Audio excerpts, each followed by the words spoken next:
guys, hinuhugasan ko po yung binubol ko po yung pork bones para mahugasan lang siya. Tapos ganyan po guys, hinugasan ko na, naboil ko na ang saglit, tapos hinugasan ko ganyan na style na guys. Carrots at saka ano ito, Chinese nito, fan cut. Linisin po natin at saka hugasan ang ating. This is our ingredients for our soup guys.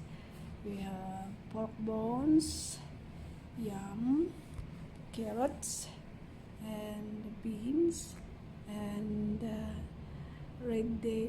dates, and then tangerine peel, the dry one.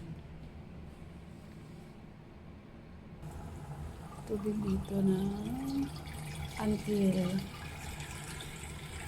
half full. Ito yung pork. Lagyan na natin dito. Lagay natin yung pork. Lahat lagay natin.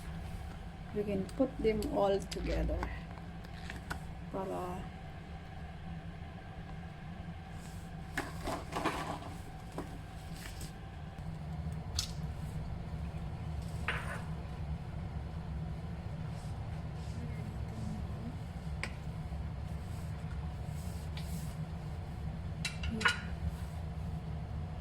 lahat ng ingredients nandun na sa loob.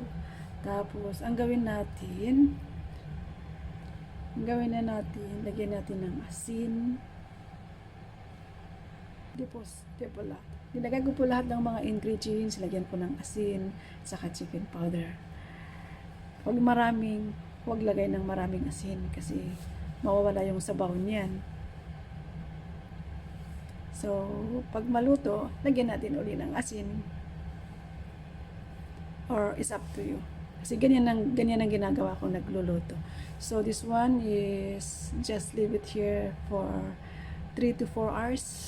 Sa akin kasi lagi ako nagluluto ng soup, na long soup is 4 hours po.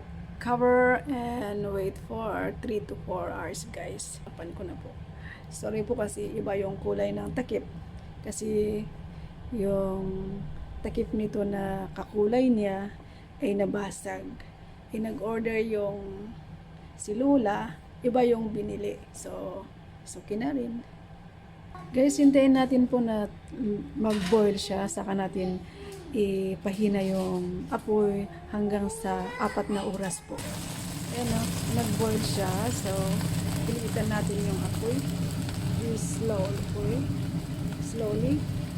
Ayan o, nag-boil siya. Nagano-tuloy yung tubig. Na-late ako nagbukas. Ano ba yan?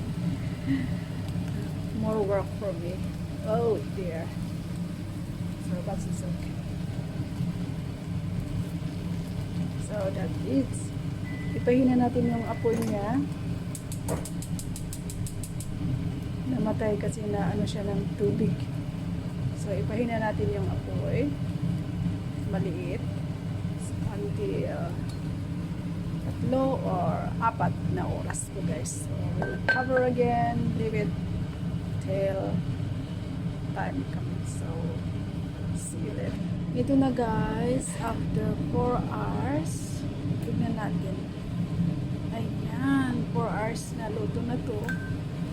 Ready to serve ang soup natin po guys. Diyan o. Sarap. Done. You can serve now your soup. Try natin na uminom. Yan po guys. Ready to drink and eat. That is my soup for today guys. Yummy and delicious. Subukan yung lutuin. Masarap yan. Masarap siya. Na soup. Ganito ako pag-serve ng soup sa mga adult. Pero pag yung mga bata guys, so yung sabaw lang yung binibigay ko kasi ayaw niya. Pag mag-request sila ng carrots or yung ingredients, lalagay ko 1 o 2 lang sa kanila. So, let's try the soup. Thank you guys sa walang sawang suporta sa akin. I know God is watching us and alam nyo kung sino kayo. Thank you so much and God bless everyone. I love you all. Bye. See you next time. Thank you.